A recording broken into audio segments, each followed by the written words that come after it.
الحمد لله وكفى وسلام على عباده الذين اصطفى أما بعد فأعوذ بالله من الشيطان الرجيم بسم الله الرحمن الرحيم ربنا وابعث فيهم رسولا منهم يتلو عليهم آياتك ويعلمهم الكتاب والحكمة ويزكيهم إنك أنت العزيز الحكيم صدق الله العلي العظيم. میرے محترم بزرگوں و دوستو، جیسا کہ ہمیں اور آپ کو معلوم ہے کہ ربیع الاول کا مہینہ شروع ہو چکا ہے، اور اس ربیع الاول کے مہینے میں ہم سب کے آقا و مولا جناب محمد رسول اللہ صلی اللہ علیہ وسلم کی پیدائش ہوئی، اور چونکہ یہ مہینہ حضور پاک صلی اللہ علیہ وسلم کی پیدائش کا مہینہ ہے، اس لیے ہمارے لیے بڑی سعادت کی بات ہوگی کہ ہم اس مہینے کے اندر حضور پاک صلی اللہ علیہ وسلم کے حالات کو، آپ صلی اللہ علیہ وسلم کی سیرت کو اور آپ صلی اللہ علیہ وسلم کے اخلاق کو، عادات کو بیان کریں، اور اس مہینے کے اندر زیادہ سے زیادہ درود شریف کی کثرت کریں تاکہ ہم اور آپ اللہ تعالیٰ کی رحمتوں اور برکتوں کو حاصل کرنے والے، پانے والے بن جائیں۔ کئی جمعے سے حضور پاک صلی اللہ علیہ وسلم کی سیرت کے سلسلے میں باتیں چل رہی ہیں۔ پچھلے جمعے کو آپ حضرات کے سامنے حضور پاک صلی اللہ علیہ وسلم کا مختصر طور پر سلسلہ نسب، آپ صلی اللہ علیہ وسلم کے خاندان قریش کے بارے میں، اسی طرح آپ صلی اللہ علیہ وسلم کے پردادا، آپ صلی اللہ علیہ وسلم کے دادا کے بارے میں کچھ باتیں بیان کی گئی تھی۔ آج انشاءاللہ آپ حضرات کے سامنے حضور پاک صلی اللہ علیہ وسلم کے والد حضرت عبداللہ کے بارے میں اور آپ صلی اللہ علیہ وسلم کی پیدائش کے بارے میں کچھ باتیں آپ کے سامنے پیش کرنے کی کوشش کروں گا۔ اللہ رب العزت سے دعا کریں کہ اللہ تعالیٰ صحیح بات کہنے کی اور ہم سب کو کہنے سننے سے زیادہ عمل کرنے کی توفیق عطا فرمائے۔ حضور پاک صلی اللہ علیہ وسلم کے والد کا نام ہے خواجہ عبد المطلب۔ حضور پاک صلی اللہ علیہ وسلم کے جو دادا ہیں ان کا نام ہے حضرت خواجہ عبد المطلب۔ اللہ تعالیٰ نے خواجہ عبد المطلب کو سردار بنایا تھا، اور اللہ تعالیٰ نے بڑا خوبیوں اور کمالات سے خواجہ عبد المطلب کو نوازا تھا، اور آپ کا جو لوگوں کے درمیان بڑا ہی مقام اور مرتبہ تھا، ایک طرح سے آپ کا جو خواجہ عبد المطلب جو تھے ان کا بڑا ہی مقام اور مرتبہ، بڑی عزت تھی لوگوں کے درمیان۔ ایک مرتبہ خاندان قریش اور قبیلہ بنو جرہم کے درمیان میں لڑائی ہوئی تھی زمزم کے کنویں کے بارے میں۔ تو جب قبیلہ بنو جرہم جو خاندان قریش پر غالب نہیں آ سکا تو اس نے جو زمزم کا جو کنواں تھا اس کو جو پاڑ دیا، برابر کر دیا، اس کے نشانات ختم کر دیے۔ اللہ تعالیٰ نے حضرت خواجہ عبد المطلب جو حضور پاک صلی اللہ علیہ وسلم کے دادا ہیں، ان کو خواب میں یہ بات دکھلائی کہ فلاں جگہ آپ کھودیں، فلاں جگہ پر زمزم کا کنواں موجود ہے، اس جگہ کھدائی کریں۔ کئی سالوں سے، کئی صدیوں سے زمزم کا کنواں کیا تھا، لوگوں کی نظروں سے غائب تھا، لوگوں کو معلوم نہیں تھا کہ وہ زمزم کا کنواں کہاں ہے۔ تو جب حضرت خواجہ عبد المطلب نے اس جگہ پر کھدائی کی جہاں خواب میں جس جگہ کو بتایا گیا تھا، تو تھوڑی کھدائی کے بعد وہ کنویں کی میل جو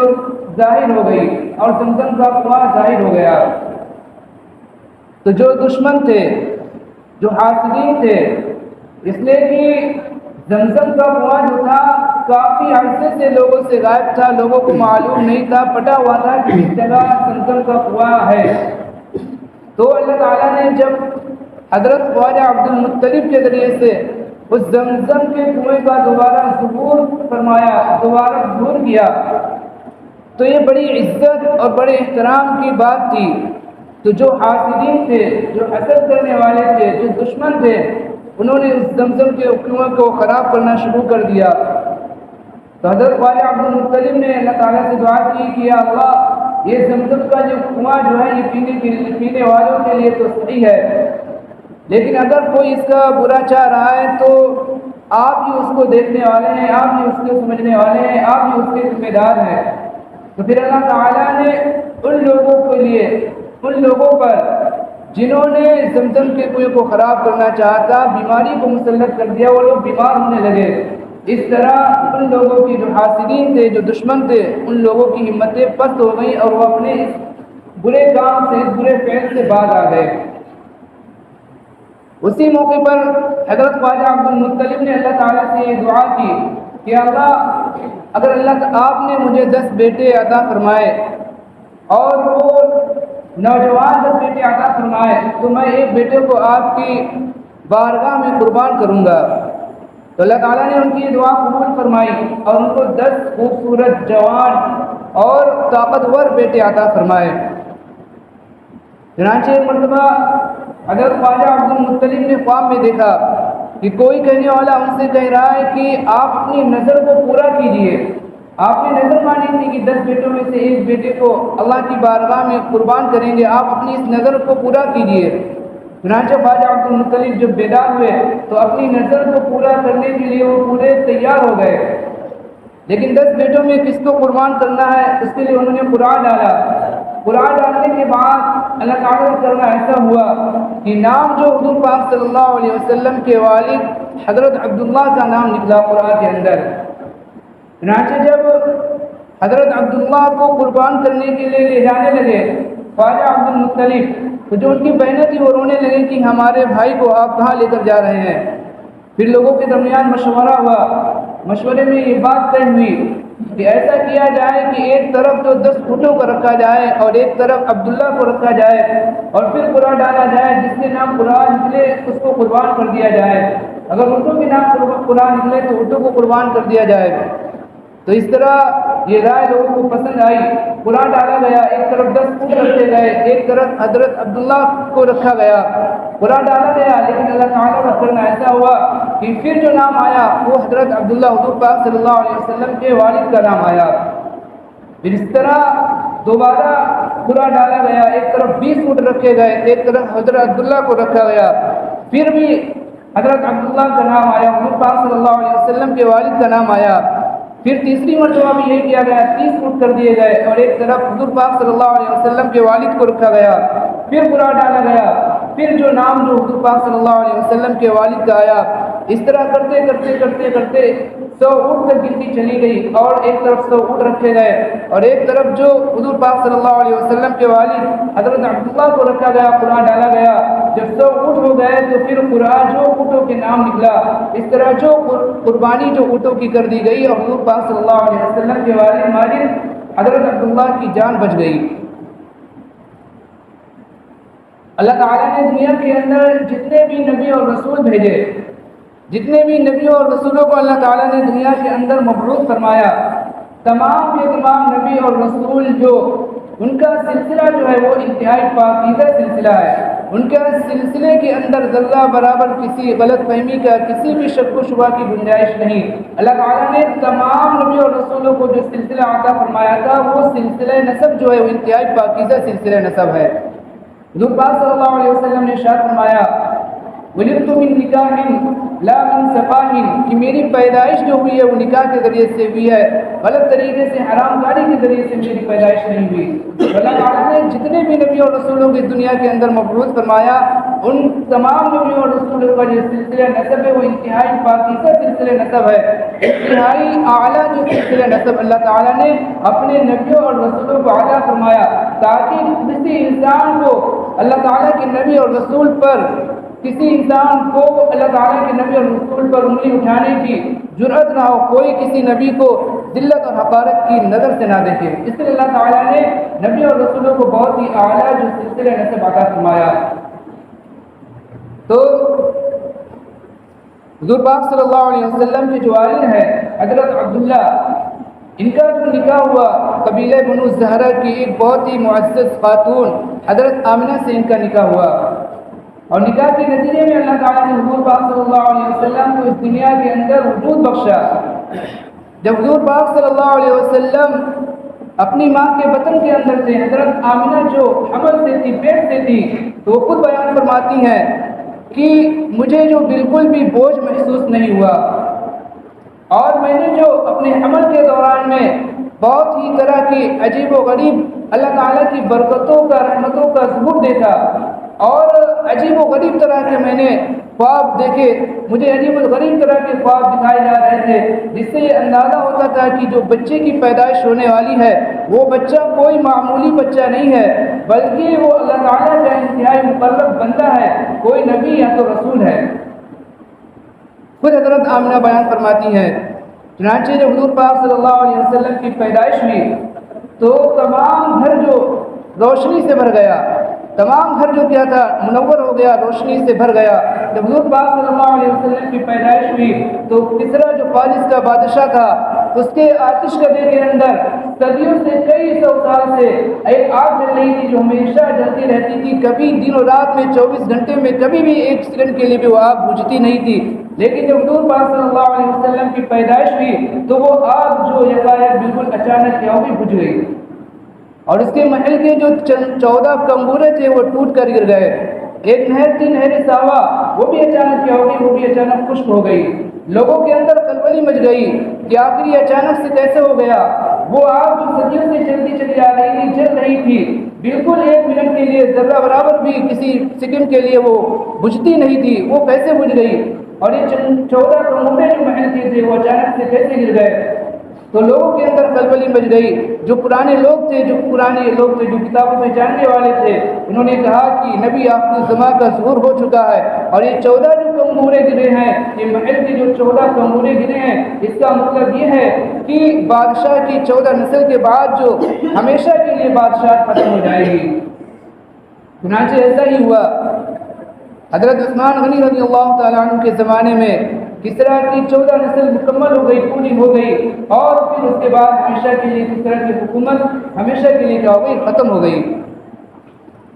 ہمیشہ کے لیے کسریٰ کی حکومت ختم ہو گئی۔ حضور پاک صلی اللہ علیہ وسلم کی جو پیدائش ہوئی ہے وہ اسی مہینے کے اندر، ربیع الاول کے مہینے کے اندر حضور پاک صلی اللہ علیہ وسلم کی پیدائش ہوئی ہے۔ جب حضور پاک صلی اللہ علیہ وسلم کی پیدائش ہوئی تو خاندان قریش کے اندر بہت ہی خوشی ہوئی، لوگوں نے بہت خوشی منائی۔ حضور پاک صلی اللہ علیہ وسلم کی پیدائش سے پہلے چونکہ آپ صلی اللہ علیہ وسلم کے والد ماجد حضرت عبداللہ کا انتقال ہو چکا تھا، اس لیے آپ کے دادا خواجہ عبد المطلب نے آپ کا عقیقہ کیا اور خاندان قریش کو دعوت دی، اور پھر خواجہ عبد المطلب نے حضور پاک صلی اللہ علیہ وسلم کا نام جو رکھا وہ محمد نام رکھا۔ جو آپ کی والدہ ماجدہ تھی حضور پاک صلی اللہ علیہ وسلم کی حضرت آمینہ، انہوں نے حضور پاک صلی اللہ علیہ وسلم کا نام احمد رکھا۔ اور یہ جو احمد نام رکھا، اس نام کی بشارت جو خواب کے اندر حضرت آمینہ کو دی گئی تھی کہ جب یہ بچہ پیدا ہو تو اس کا نام احمد رکھنا، اور حضور پاک صلی اللہ علیہ وسلم کا یہ نام جو احمد ہے، اس نام کا تذکرہ جو قرآن مجید کے اندر بھی آیا ہے۔ حضرت عیسیٰ علیہ السلام نے اپنی قوم سے مخاطب ہو کر فرمایا تھا کہ میرے بعد ایک نبی آنے والا ہے جس کا نام کیا ہوگا، احمد ہوگا۔ وَإِذْ قَالَ عِيسَى ابْنُ مَرْيَمَ يَا بَنِي إِسْرَائِيلَ إِنِّي رَسُولُ اللَّهِ إِلَيْكُمْ مُصَدِّقًا لِمَا بَيْنَ يَدَيَّ مِنَ التَّوْرَاةِ وَمُبَشِّرًا بِرَسُولٍ يَأْتِي مِن بَعْدِهِ اسْمُهُ أَحْمَدُ، کہ میرے بعد ایک ایسا نبی آنے والا ہے جس کا نام کیا ہوگا، احمد ہوگا۔ تو حضور پاک صلی اللہ علیہ وسلم کا جو نام احمد ہے، یہ نام جو اللہ تعالیٰ نے حضرت آمنہ کو خواب کے اندر بتلا دیا تھا کہ جو بچے کی پیدائش ہو اس کا نام احمد رکھنا، حضور پاک صلی اللہ علیہ وسلم کا یہ نام جو احمد ہے، اس نام کا تذکرہ قرآن مجید کے اندر بھی اللہ تعالیٰ نے ذکر فرمایا ہے۔ اور یہ جو نام رکھا گیا محمد اور احمد، یہ دونوں نام حضور پاک صلی اللہ علیہ وسلم کے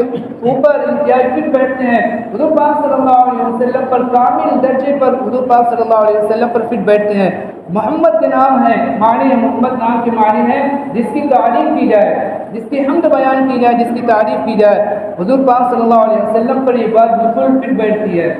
اسی طرح جو احمد کے معنی ہے، احمد کے معنی ہے کہ سب سے زیادہ اللہ تعالیٰ کی تعریف کرنے والا، سب سے زیادہ اللہ تعالیٰ کی تعریف کرنے والا۔ چنانچہ آپ صلی اللہ علیہ وسلم نے اللہ تعالیٰ کی اپنے زبان سے جس انداز میں تعریف کی ہے، اس انداز میں کسی اور نے اللہ تعالیٰ کی تعریف نہیں کی۔ تو یہ جو نام ہے محمد اور احمد، یہ دونوں نام حضور پاک صلی اللہ علیہ وسلم پر فٹ بیٹھتے ہیں۔ حضور پاک صلی اللہ علیہ وسلم ان دونوں نام کے مکمل طور پر کیا مصداق ہیں۔ تو حضور پاک صلی اللہ علیہ وسلم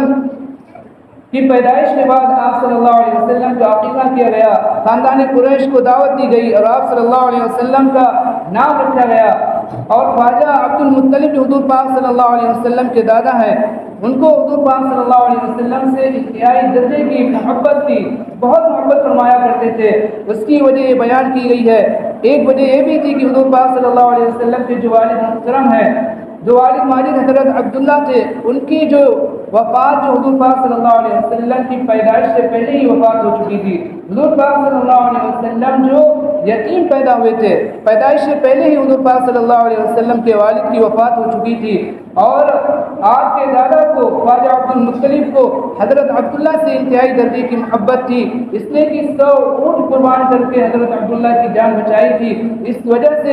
حضور پاک صلی اللہ علیہ وسلم سے بھی دادا بہت محبت فرمایا کرتے تھے، اور آپ کو جو بالکل اپنے قریب میں بیٹھایا کرتے تھے۔ آپ کے جو دادا تھے خواجہ عبد المطلب، وہ سردار تھے، آپ کو اپنے پاس بیٹھایا کرتے تھے۔ کسی کی جرأت نہیں ہوتی تھی کہ دادا خواجہ عبد المطلب کے سامنے کوئی بولے۔ جب حضور پاک صلی اللہ علیہ وسلم آتے تو آپ کو اپنے پاس بٹھاتے، بہت ہی محبت شفقت کا اظہار فرماتے تھے۔ اگر کسی کو ناگواری ہوتی تو فرماتے کہ میرے اس بیٹے کی الگ عجب ہی شان ہے، عجیب شان ہے، اللہ تعالیٰ نے اس کو بڑے ہی شان والا بنایا ہے۔ تو یہ حضور پاک صلی اللہ علیہ وسلم سے متعلق آپ صلی اللہ علیہ وسلم کے پیدائش سے متعلق، آپ صلی اللہ علیہ وسلم کے والد محترم سے متعلق یہ کچھ باتیں تھیں، اور یہ مہینے کے اسی مہینے کے اندر حضور پاک صلی اللہ علیہ وسلم کی پیدائش ہوئی۔ اس لیے ہمارے لیے بڑی سعادت کی بات ہوگی کہ ہم اس مہینے کے اندر حضور پاک صلی اللہ علیہ وسلم کا خوب تذکرہ کریں، آپ کے حالات کو بیان کریں، آپ کی سیرت کو بیان کریں، آپ کے اخلاق کو بیان کریں، آپ کے عادات کو بیان کریں، اور اس کا تذکرہ کیا جائے۔ اور اس مہینے کے اندر ہم کیا کریں، زیادہ سے زیادہ درود شریف کی کثرت کریں، تاکہ ہم اور آپ اللہ تعالیٰ کی رحمتوں کو، اللہ تعالیٰ کی برکتوں کو زیادہ سے زیادہ حاصل کرنے والے بن جائیں۔ اللہ تعالیٰ ہم سب کو حضور پاک صلی اللہ علیہ وسلم سے پکی سچی محبت کرنے والا بنائے۔ آمین۔